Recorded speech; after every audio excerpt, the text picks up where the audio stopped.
Now, when you're thinking about choosing an email service provider, it can get really confusing really fast because there's a lot of email service providers out there that you can choose.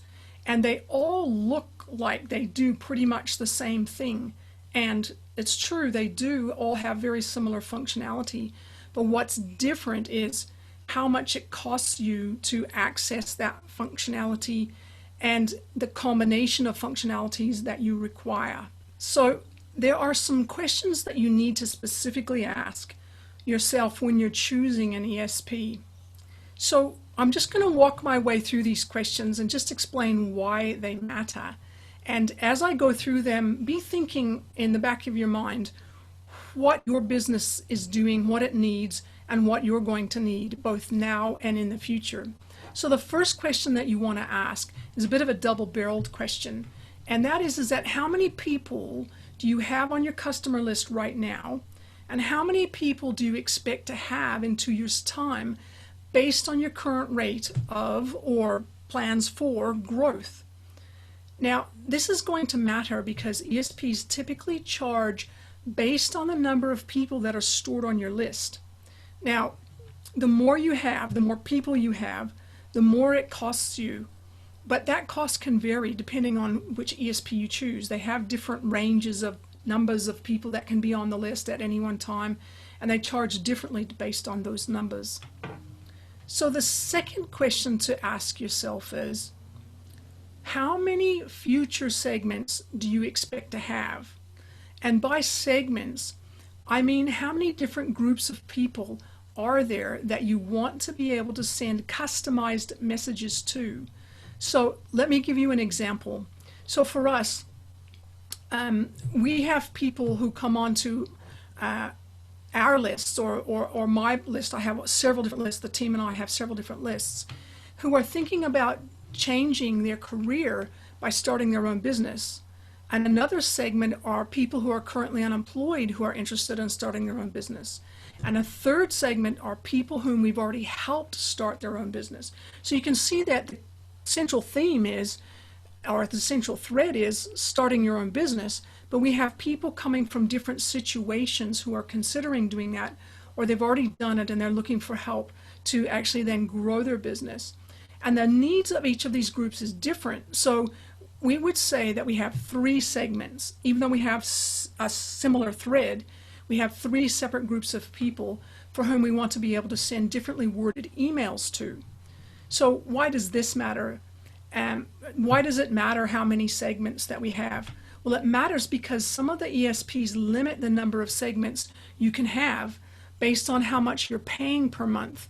And this can create a really limiting situation for your business if you're on an account that only allows a certain number of segments, and all of a sudden you're doing some research and you discover that there's a whole new segment that you really want to reach out to, and now you have to choose between either paying a bunch of extra money or not reaching out to those people at all, or spamming everybody on your list so that you can reach that small segment, but putting people off for whom that message isn't appropriate. So you want to be thinking about how many segments you need when you're thinking about which ESP account to choose.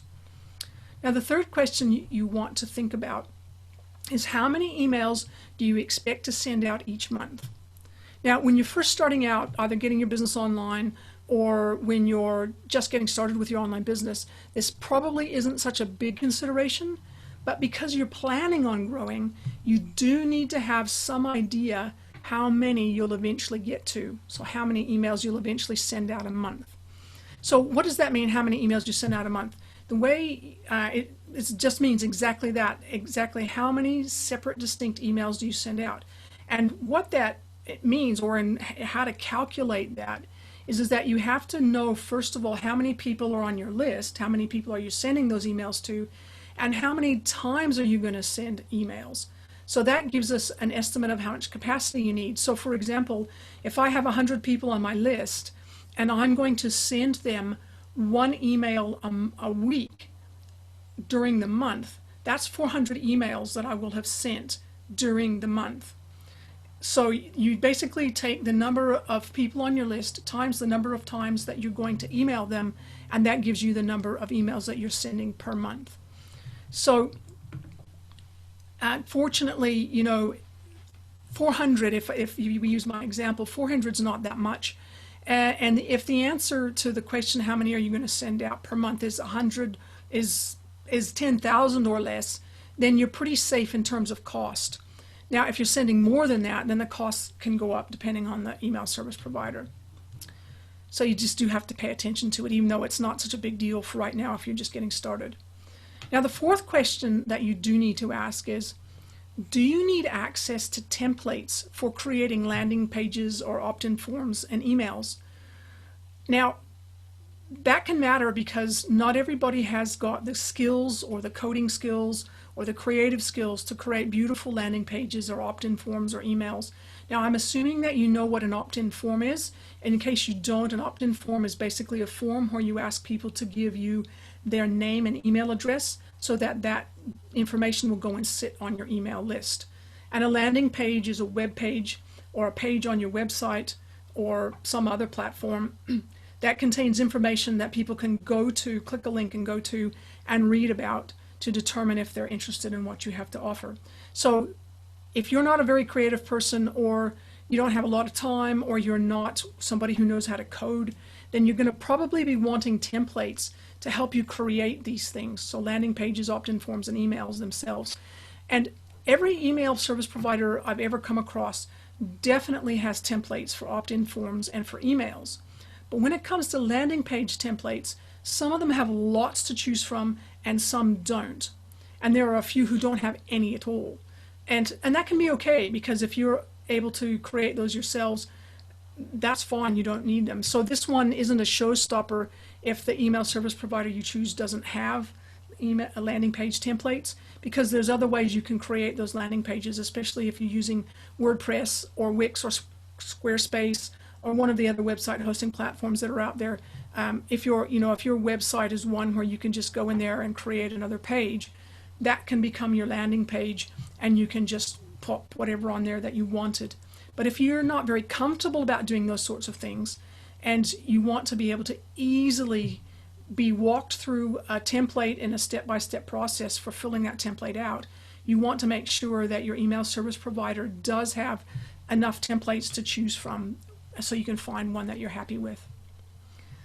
Now, the fifth question that you need to ask when you're choosing an email service provider is one that is a showstopper.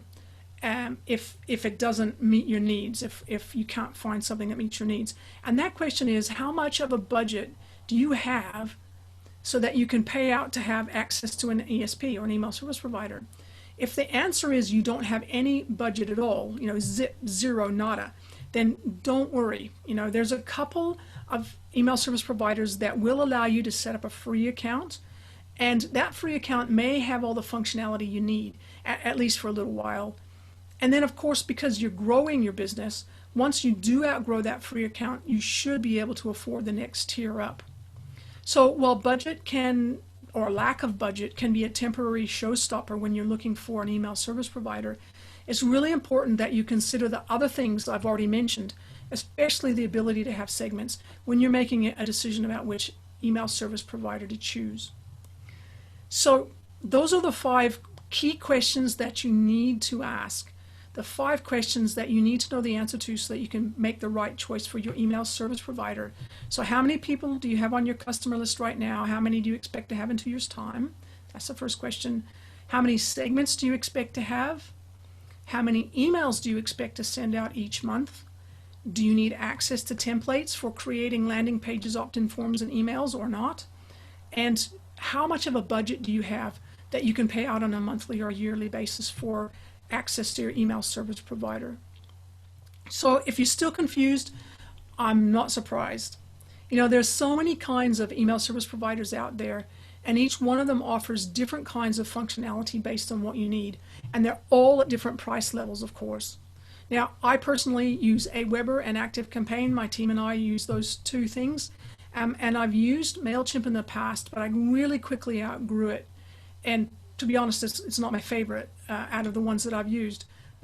But because it can be so confusing trying to figure out which ESP or email service provider to get, my team and I created a free tool that's going to help you make a choice. And all you have to do is go to this URL. It's onlinebusinessliftoff.com/how to choose your ESP. And there's dashes in between those words, how to choose your ESP. And just answer a few questions. And those questions are based on the ones that I've talked about in this podcast episode. Once you've answered those questions, we'll give you a recommendation based on what you've said and what we know about several of the ESPs out there. Now, we haven't included all the ESPs. There's too many email service providers out there to include them all, but we have included the ones we've used and the ones that we've read about and ones that we know exist and are going to be probably the most appropriate for you right now. Some of the ones that are out there are too sophisticated, although in our tool we have included a couple of those, but we've included ones that we think will be valid for you right now. And we've also included the ones, the things that we've learned about over the years about email service providers, especially as we've taught people how to start their own online business and we've helped them choose their email service provider. And we've listened to their questions about, well, how do I know which one's the right one? So to say it another way, this tool uses the questions that I've listed above to filter out the types of email service providers that aren't right for you right now. Now, that doesn't mean that they won't be right for you later. As you grow, your business may very well change and your needs may very well change, and the sophistication that you're going to require is going to increase. However, it's not something you want to do lightly when you're making a decision, because it can take a lot of work to switch over accounts from one, like a beginner's email service provider, to a more advanced email service provider. You kind of want to try and get one that's going to last you at least 2 years if you possibly can. So, and I can tell you for a fact that it is a lot of work, because we've recently moved most of my lists for paid accounts on Aweber over to paid accounts on ActiveCampaign. And that was because we now need much more sophisticated functionality than we did 3 years ago. And we've also upgraded our Online Business Liftoff program to include Aweber Free instead of MailChimp, which is what we used to teach people to use. Now, we used to use MailChimp because it was pretty much the only relevant email service provider that had a free account.